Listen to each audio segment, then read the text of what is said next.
اللہ کے فضل، اس کی توفیق اور اس کی رحمت سے آج 29ویں پارے کے ساتھ ہمارا قیام مکمل ہوا، اور بس اللہ کی رحمت سے ایک پارہ رہ گیا۔ اللہ تعالیٰ اس کی بھی ہمیں توفیق عطا فرمائے اور اللہ تعالیٰ ہم سب کی طرف سے قبول فرمائے۔ 29ویں پارے میں 11 صورتیں ہیں، اور ان 11 صورتوں کے بارے میں کہا جاتا ہے کہ ساری کی ساری مکی صورتیں سوائے سورہ دہر کے، اور سورہ دہر کے اندر بھی کچھ آیات مکی ہیں اور کچھ آیات مدنی۔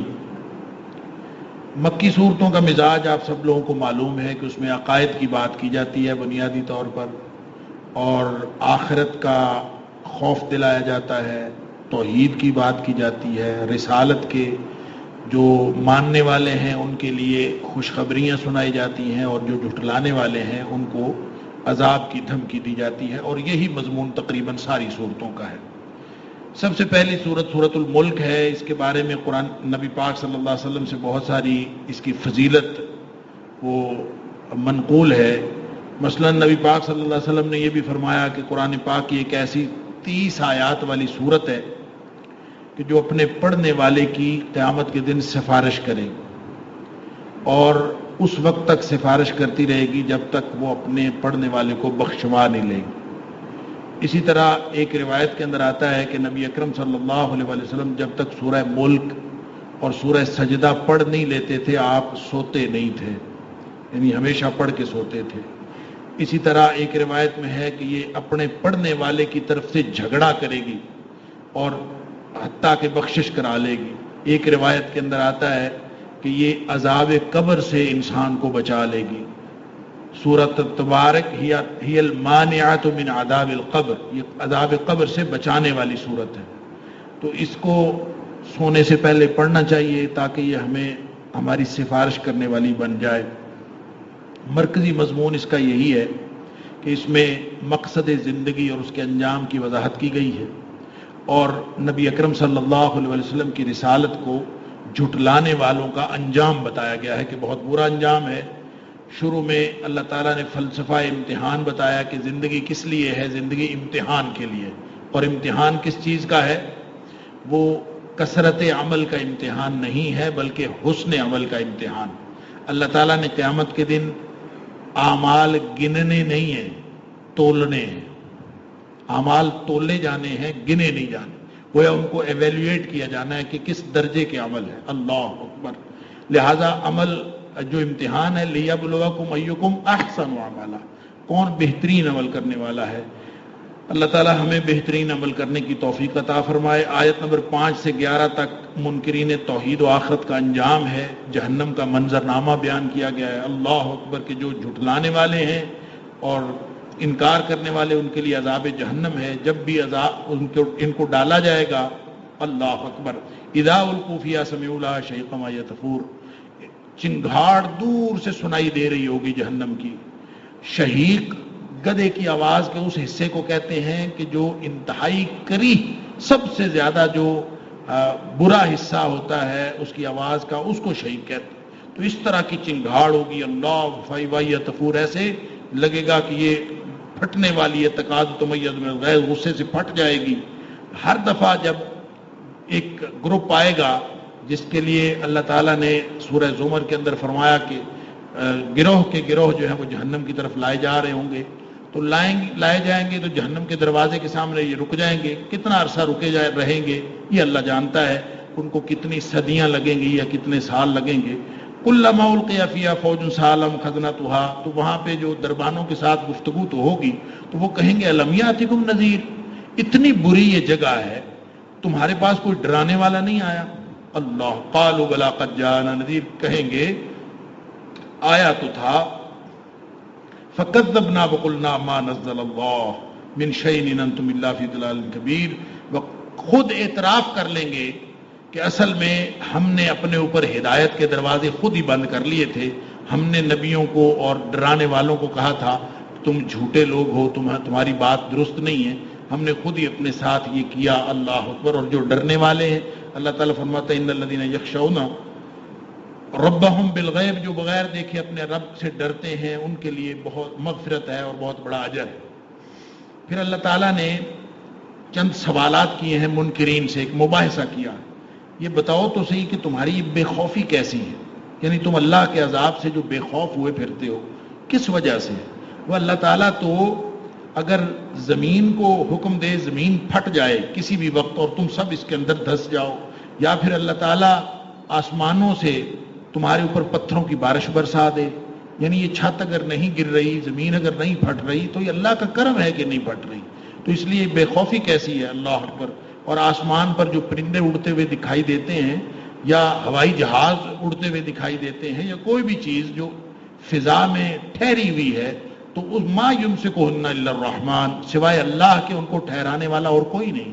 تم کہتے ہو کہ جہاز کے اندر جناب اتنی سپیڈ ہو اور اتنے پر ہو، اس سائز کے پر ہوں اور اتنی سپیڈ ہو تو پھر جہاز نہیں گرتا، تو تم اتنی سپیڈ کے جہاز بنا لیتے ہو پھر نہیں گرتے، پھر بھی گر جاتے ہیں، جہاز گر جاتے ہیں، تباہ و برباد ہو جاتے ہیں، پہلی فلائٹ پہ جہاز جو ہے وہ تباہ و برباد ہو جاتے ہیں، حتیٰ کہ جو بحری جہاز ہے وہ ڈوب جاتے ہیں، بظاہر نہیں ڈوبتے، حالانکہ اللہ تعالیٰ ان کو بندہ سمجھتا ہے کہ میری جو سائنس ہے نا اس کی وجہ سے جہاز تیر رہا۔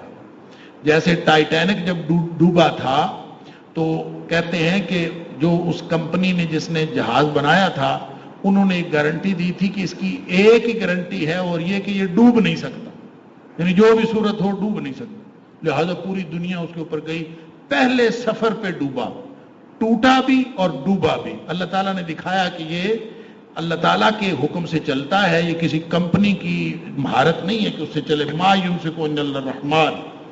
اسی طرح اللہ تعالیٰ نے سوالات کیے ہیں کہ اگر اللہ تعالیٰ رزق کو روک لے تو تمہیں رزق دینے والا کون ہے؟ پھر اللہ تعالیٰ نے مشرک اور موحد کی مثال دی ہے کہ جو چال میں اوندھا ہو اور الٹا ہو کے چل رہا ہو اور دوسرا آدمی سیدھا چل رہا ہے، دونوں میں سے کون ٹھیک ہے؟ پھر قیامت کا خوف دلایا گیا ہے، اور پھر ایک سوال یہ کیا ہے کہ اگر یہ جو زمین میں پانی جو تم لیتے ہو بڑا تر و تازہ پانی، یہ اگر زمین کے اندر ہی خشک ہو جائے تو پھر کون ہے جو تمہیں یہ پانی لا کے دے؟ اللہ اکبر۔ تو یہ توحید کی دعوت دی گئی ہے اور فکر آخرت دلائی گئی ہے۔ اس کے بعد سورہ القلم ہے، نون والقلم، اس کے اندر بھی رسول اللہ صلی اللہ علیہ وسلم کی رسالت کی حقانیت ہے، عذاب سے ڈراوا ہے، اور یہ بتایا گیا ہے کہ دنیاوی عذاب بھی تمہارے اوپر آ سکتا ہے، آخرت کا عذاب تو آنا ہی آنا ہے۔ تو سب سے پہلے نبی پاک صلی اللہ علیہ وسلم کی سچے ہونے کی جو دلیل بتائی گئی ہے، آپ اللہ کے سچے نبی ہیں اور آپ کے سچے ہونے کی دلیل آپ کا اخلاق ہے۔ نبی پاک صلی اللہ علیہ وسلم جیسا کوئی اخلاق کسی کا ہو تو پھر وہ بتائے آپ کا اخلاق آپ کے سچے ہونے کی دلیل ہے۔ اور پھر جو فاسق قیادت جس کی اس کے چند اوصاف بتائے ہیں کہ جو فاسق و فاجر لوگ ہوتے ہیں جن کے اندر یہ خصوصیات پائی جاتی ہیں، ان کی بات آپ نے نہیں ماننی کسی بھی صورت، کیونکہ مکہ کے اندر اس وقت یہ اس طرح کی خصوصیات رکھنے والا کون شخص تھا؟ وہ ایک ہی تھا جو مکہ کے اندر بڑا سیانہ سمجھا جاتا تھا، ولید بن مغیرہ۔ لوگ سمجھتے تھے کہ یہ سردار بھی ہے اور سیانہ بھی ہے، سارے لوگ مشورے اسی سے لیتے تھے، اور اللہ تعالیٰ اور وہی نبی پاک صلی اللہ علیہ وسلم کی دشمنی میں سب سے زیادہ پیش ہوتا تھا۔ تو فرمایا کہ یہ جو کافر ہیں یہ تمہارے ساتھ مداحنت کا رویہ اپنانا چاہتے ہیں۔ مداحنت یہ ہوتی ہے، مداحنت کا لفظی معنی ہوتا ہے ڈھیل دینا۔ کافر یہ چاہتے ہیں کہ تھوڑے سے تم ڈھیلے پڑو، تھوڑے سے ہم ڈھیلے پڑتے ہیں، کوئی درمیانی راستہ نکال لیتے ہیں۔ تو اللہ تعالیٰ فرماتا ہے وَدُّوا لَوْ تُدْهِنُ فَيُدْهِنُونَ، وہ چاہتے ہیں کہ تھوڑے سے آپ ڈھیلے پڑیں، تھوڑے سے وہ ڈھیلے پڑیں۔ وَلَا تُطِعْ كُلَّ حَلَّافٍ مَّهِينٍ، یہ جھوٹے لوگ ہیں اور یہ قسمیں اٹھانے والے ہیں، یہ ذلیل و رسوا لوگ ہیں، ان کی بات کسی صورت نہیں ماننی۔ پھر اللہ تعالیٰ نے ان کی چند اور خصوصیات بتائیں کہ نہایت حقیر اور ذلیل لوگ ہیں، بہت زیادہ قسمیں کھانے والا اور ذلیل ہے، عیب لگانے والا اور تانا دینے والا ہے، لوگوں پر آوازیں کسنے والا، چغلیاں کھانے والا، بھلائی کے کاموں سے روکنے والا، بد مزاج، اور پھر اس کے لیے فرمایا عُتُلٍّ بَعْدَ ذَلِكَ زَنِيمٍ، یعنی انتہائی غلیظ و تباہ ہے اور بے اصل ہے، یعنی قریشی ہے ہی نہیں۔ جو ولید بن مغیرہ ہے اس کے بارے میں گویا قرآن نے ایسا فتویٰ لگا دیا کہ یہ بے اصل ہے، یہ گویا حرام زادہ ہے، یہ اصل میں اس کی جو نسل ہے وہ یہ والی ہے ہی نہیں۔ تو وہ بعد میں لوگوں کو پتہ چلا، جب قرآن نے یہ بات کہی تو لوگوں کو پتہ چلا کہ کہ اس کے باپ کا پتہ ہی نہیں تھا کسی کو. جب یہ 18 سال کا ہو گیا تھا عمر میں، پھر جا کے اس کے باپ کا پتہ چلا لوگوں کا کہ اس کا باپ مغیرہ ہے. وہ پتہ نہیں اس کا باپ مغیرہ تھا کہ نہیں. قرآن نے گویا یہ تصدیق کر دی کہ یہ اصلاً قریشی نہیں. پھر اللہ تعالیٰ نے فرمایا کہ قیامت کے دن تو جو عذاب ہونا ہے وہ ہونا ہی ہونا ہے. دنیا میں بھی عذاب آ سکتا ہے. اس کے لیے ایک مثال دی ہے باغ والوں کا قصہ. کہتے ہیں عربوں میں مشہور تھا باغ والوں کا قصہ. قصہ کیا تھا تفصیل قرآن نے نہیں بتائی، بس اتنی بات بتائی ہے کہ ایک کوئی باغ کا مالک تھا، بڑا سخی تھا. جب پھل دیتا تھا باغ تو وہ 7 مسکینوں کو بھی کھلاتا تھا اور اپنا خود بھی کھاتا تھا اور تجارت بھی کرتا تھا. اللہ تعالیٰ نے بڑے اس کی باغ کے اندر برکت ڈالی ہوئی تھی. تو جب وہ فوت ہو گیا تو اس کے بچے بڑے کنجوس نکلے اور وہ آپس میں جب فصل کاٹنے یا پھل اتارنے جا رہے تھے تو آپس میں مشورے یہی کر رہے تھے کہ ہم نے نا کسی غریب مسکین کو قریب نہیں آنے دینا. وہ یہی مشورے کرتے ہوئے سکیمیں لڑاتے ہوئے کہ صبح صبح جاتے ہیں، جا کے پھل اتار کے لے آتے ہیں تاکہ کوئی غریب مسکین ہمارے پاس نہ آ جائے. اللہ اکبر. اللہ یدخلن الیوم علیکم مسکین. یوں کرتے کرتے وہاں گئے. اللہ تعالیٰ نے یعنی جس دن انہوں نے پلاننگ کر کے کل جانے کا پروگرام بنایا تھا، ولا یستثنون، اللہ تعالیٰ فرماتا ہے کہ انہوں نے کوئی دوسرا استثناء چھوڑا ہی نہیں. یعنی یہ نہیں کہا کہ کچھ اور بھی ہو سکتا ہے. ظاہر ہے کہ کوئی مسئلہ اور بھی ہو سکتا ہے، تو کوئی اور مسئلہ جو ہو سکتا ہے اس کے لیے نبی پاک صلی اللہ علیہ وسلم نے طریقہ بتایا ہے کہ آپ نے کوئی بھی مستقبل میں کام کرنا ہو تو اس کے لیے انشاءاللہ کہہ لیا کرو. یعنی میں جو کام کروں گا انشاءاللہ، اگر اللہ نے چاہا تو کروں گا. ظاہر ہے کوئی اور مسئلہ بھی ہو سکتا ہے. تو ولا یستثنون کا مطلب ہے انشاءاللہ کی کسر ہی نہیں چھوڑی انہوں. ہم کریں گے جی، کل جائیں گے، فلاں کریں گے. اللہ تعالیٰ نے راتوں رات باغ تباہ و برباد کر دیا. صبح گئے حیران ہو گئے، یہاں تو باغ ہے ہی کوئی. پہلے تو سمجھے کہ راستہ بھول گئے، یعنی وہاں باغ تھا ہی نہیں جہاں پہ باغ. تو حیران ہو گئے. پہلے تو سمجھے راستہ بھول گئے، پھر سمجھ آئی راستہ نہیں بھولے، یہ تو اللہ کی طرف سے عذاب آیا ہے. تو اللہ تعالیٰ فرماتا ہے کذالک العذاب والعذاب الآخرۃ اکبر. یہ دنیا کا عذاب ہے، آخرت کا عذاب بہت بڑا. مشرکین ایک سوال کرتے تھے، خاص طور پہ سردار قسم کے لوگ. وہ کہتے تھے دنیا میں بھی ہم سردار ہیں تو آخرت میں بھی ہم ہی سردار ہوں گے. یہ مسلمان ادھر بھی دھکے کھاتے پھرتے ہیں، یہ ادھر بھی دھکے کھاتے پھریں گے، نعوذ باللہ من ذالک. یہ اس طرح کی باتیں آج کل بھی لوگ کرتے ہیں. انہوں نے ایسی بات کی تو قرآن نے اس کا جواب دیا ہے افنجعل المسلمین کالمجرمین. مجرم اور فرمانبردار برابر کیسے ہو سکتے؟ تم نے کہاں سے یہ قانون بنا لیا؟ تمہارے پاس کوئی کتاب ہے جس سے تم نے پڑھا؟ یہ تمہیں یا تمہارے ساتھ کوئی اللہ نے کوئی سرٹیفکیٹ دیا ہوا ہے؟ قیامت والے دن اللہ تعالیٰ ان سب کو کہے گا بلاؤ اپنے سارے شریکوں کو، جو جو تمہارے نگران ہیں ان کو بلاؤ، اور اس دن یہ سارے ذلیل و خوار ہو جائیں گے قیامت والے دن. یہ تو مہلت دی ہوئی ہے اللہ تعالیٰ نے. مہلت کے قانون سے فائدہ اٹھا لو. ساتھ نبی پاک صلی اللہ علیہ وسلم کو ہمت دلائی ہے کہ آپ صبر کے ساتھ ڈٹے رہیں اور آپ یونس علیہ السلام کی طرح نہ ہو جائیں، یعنی جنہوں نے جلدی مچائی تھی کہ یا اللہ جلدی عذاب لے آ. ولا تکن کصاحب الحوت. یہ جو یونس علیہ السلام ہے ان کے ساتھ اللہ تعالیٰ کو خصوصی پیار ہے. اللہ تعالیٰ نے جہاں کہیں یونس علیہ السلام کا ذکر کیا ہے کوئی نہ کوئی ایسا لفظ بولا ہے جس سے پیار جھلکتا ہے. مچھلی والے کی طرح نہ ہو جانا، یہ نہیں کہا یونس کی طرح نہ ہو جانا، مچھلی والے کی طرح نہ ہو جانا جس کو مچھلی کھا گئی تھی. فاصبر لحکم ربک. اللہ کے حکم کے ساتھ ڈٹا رہے. نبی پاک صلی اللہ علیہ وسلم کو گویا یہ حکم دیا گیا ہے.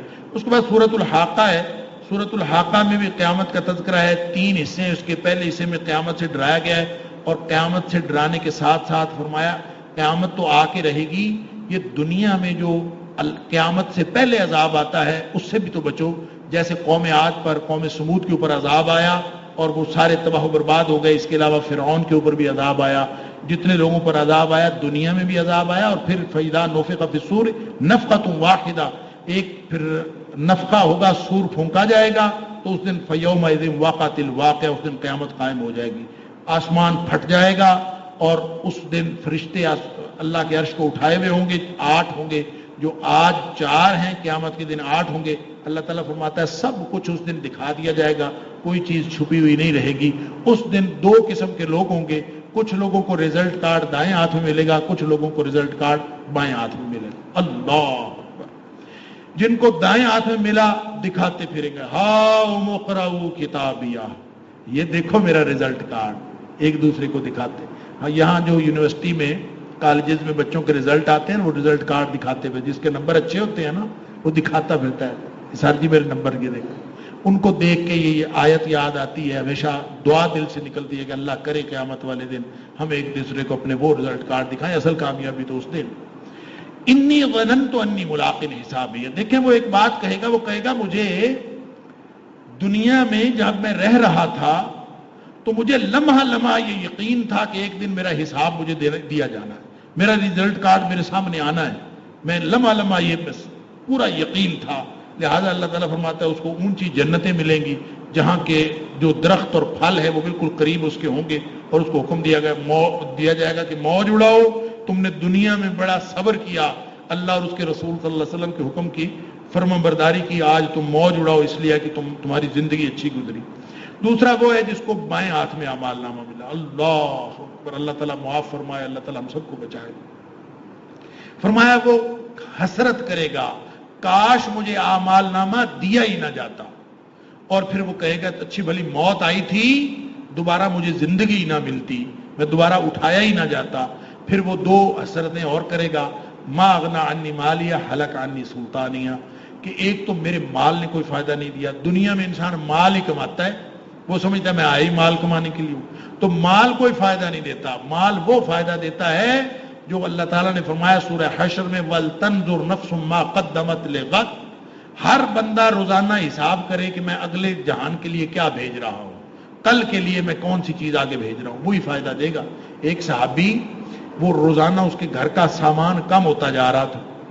دوسرا صحابی پوچھتا ہے تمہارے گھر کا سامان کم ہوتا جا رہا ہے, کیا وجہ؟ کہتا ہے میں نے ایک نیا گھر بنایا, میں وہاں سامان شفٹ کر رہا ہوں, جب سارا میرا سامان مکمل ہو جائے گا پھر میں خود بھی چلا جاؤں. کہاں گھر بنایا؟ اللہ اکبر, اس نے کہا جنت میں گھر بنایا ہے, وہاں سامان شفٹ کر, روزانہ کوئی نہ کوئی چیز اللہ کے راستے میں دے دی, روزانہ کوئی نہ کوئی چیز اللہ کے راستے. کیوں؟ وہاں جا کے لوں گا تاکہ وہاں کا گھر بھرا ہوا ہو. اللہ اکبر.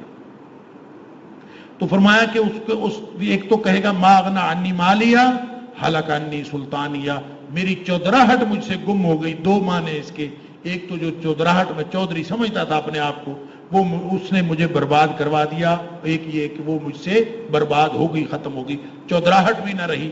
دو ہی چیزیں ہیں, ایک اقتدار اور ایک مال, جس کے لیے انسان ساری زندگی کوشش کرتا ہے, اور یہ دونوں انسان کو پکڑوا دیں گے قیامت والے دن. اللہ تعالیٰ معاف فرمائے.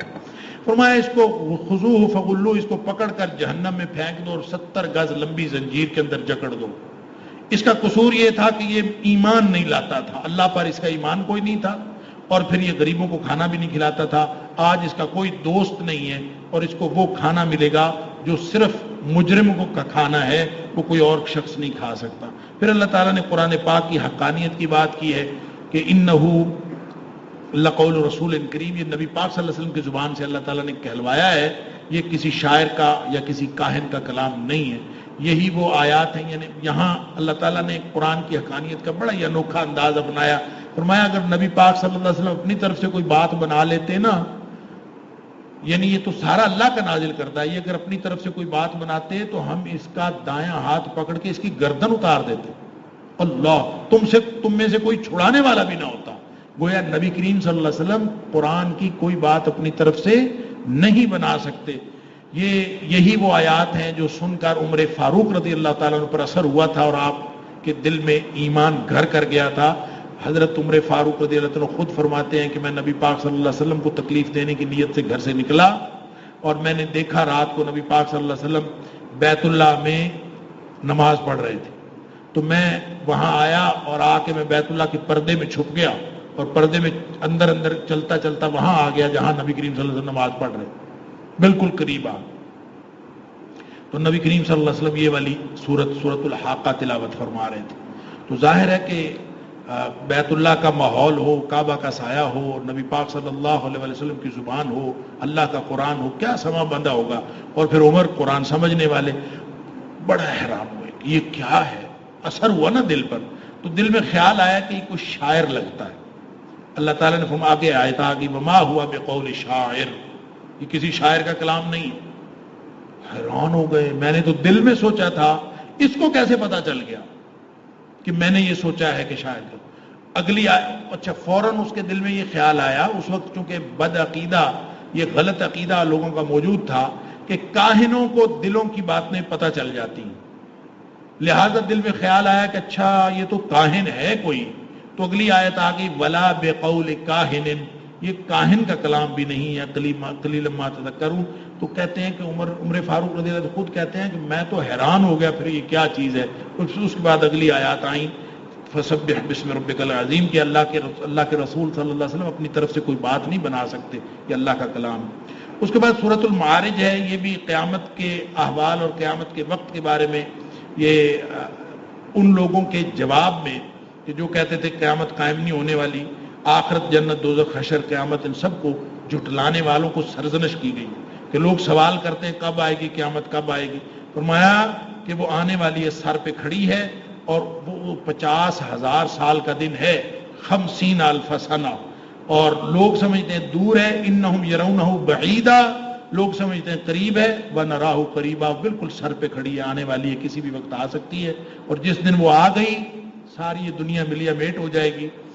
مجرم اس دن یہ چاہے گا کہ ساری دنیا پکڑ لی جائے، اس کو چھوڑ دیا جائے، وہ یہ چاہے گا میری ماں کو پکڑ لیا جائے، میرے بھائی کو پکڑ لیا جائے، میری بیوی کو پکڑ لیا جائے، میرے سارے خاندان کو پکڑ لیا جائے، حتیٰ کہ روئے زمین، سارے نبی، سارے ولی، سارے صلحاء، ساری دنیا کو پکڑ لیا جائے، میری جان بچ جائے۔ اللہ اکبر۔ اللہ تعالیٰ فرماتا ہے کلا، ہرگز نہیں ہو سکتا۔ مجرم یہ چاہے گا، ہوگا کیسے؟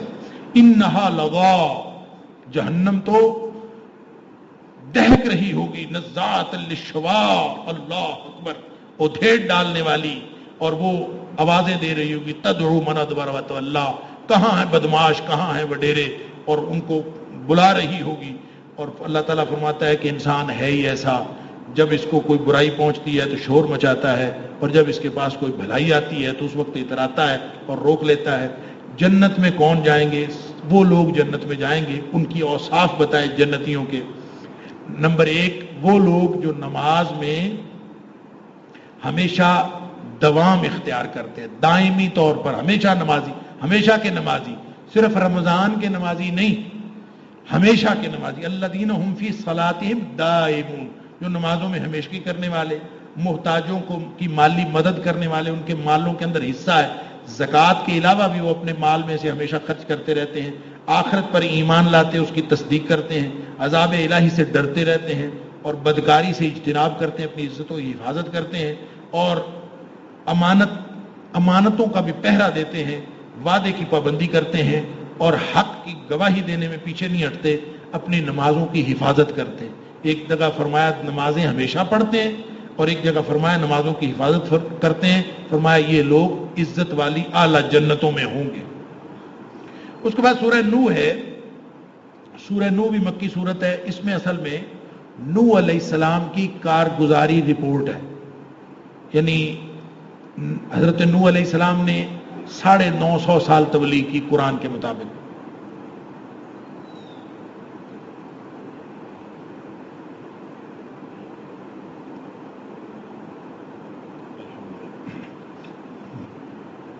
حضرت ابن عباس رضی اللہ تعالیٰ سے ایک روایت ہے کہ حضرت نوح علیہ السلام کی کل عمر 1050 سال تھی۔ یعنی یہ جو لوگ کہتے ہیں نا کہ اس دور میں عمریں ہی اتنی زیادہ ہوتی تھیں، ہزار سال لوگوں کی عمریں، ایسا نہیں ہے، عمریں لمبی ہوتی تھیں لیکن ہزار سال عمر نہیں ہوتی تھی۔ عمریں یہی ہے، کسی کی 200 سال 250 سال اتنی عمریں ہوتی تھیں، لیکن یہ زیادہ سے زیادہ، جیسے آج کل زیادہ سے زیادہ 100 سال ہوتی ہے، وہاں 200-250 سال ہو جاتی تھی، اب سے ڈبل ٹرپل کر لیں۔ لیکن ایسا نہیں ہے کہ عمریں اتنی زیادہ ہوتی تھیں، عمر نبوت اس وقت بھی 40 سال ہی تھی۔ حضرت ابن عباس رضی اللہ تعالیٰ فرماتے ہیں کہ 40 سال کی عمر میں نبوت ملی تھی۔ حضرت نوح علیہ السلام کو 950 سال انہوں نے تبلیغ کی، اور جب طوفان آیا ہے اس کے بعد 60 سال مزید زندہ رہے، تو ٹوٹل آپ کی جو عمر مبارک تھی وہ 150 سال تھی۔ 150 سال عمر میں سے 950 سال صرف تبلیغ کی، اور صرف 80 لوگ جو ہیں وہ آپ کے ساتھ ایماندار بنے۔ اللہ اکبر۔ کارگزاری رپورٹ پیش کی ہے کہ رب انی دعوت قومی لیلا ونہارا، اللہ میں نے دن رات دعوت دی ہے،